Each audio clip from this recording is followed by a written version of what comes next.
The dump site on the Tonic-Williams-Darling Highway is once again on fire, sending smoke in the air that can still be seen all over the capital.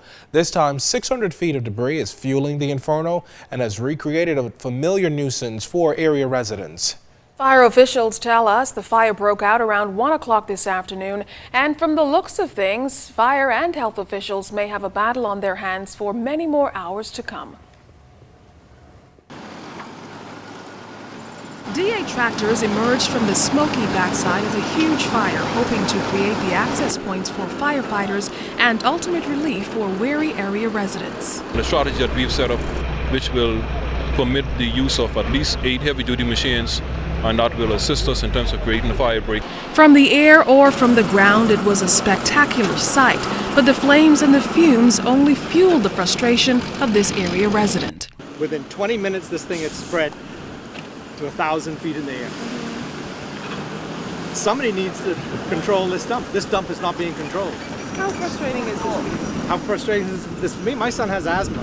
Right now he's suffering at home because of this. Explosions were reported to have been set off by the fire, carried to the west by moderate winds.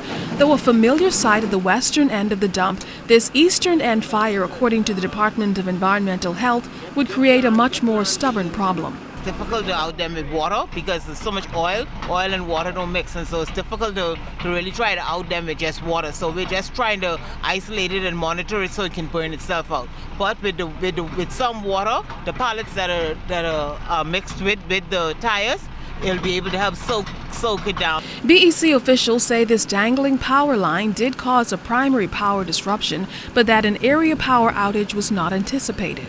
The fire is about 300 feet away from the primary lines, and so once it gets closer and becomes threatening to our power lines, then we'll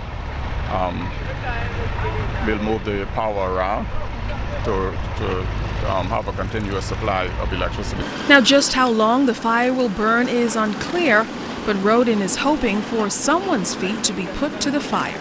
Somebody should be held responsible for what's going on here right now. In the United States, somebody would be sleeping in jail tonight unless they had $500,000.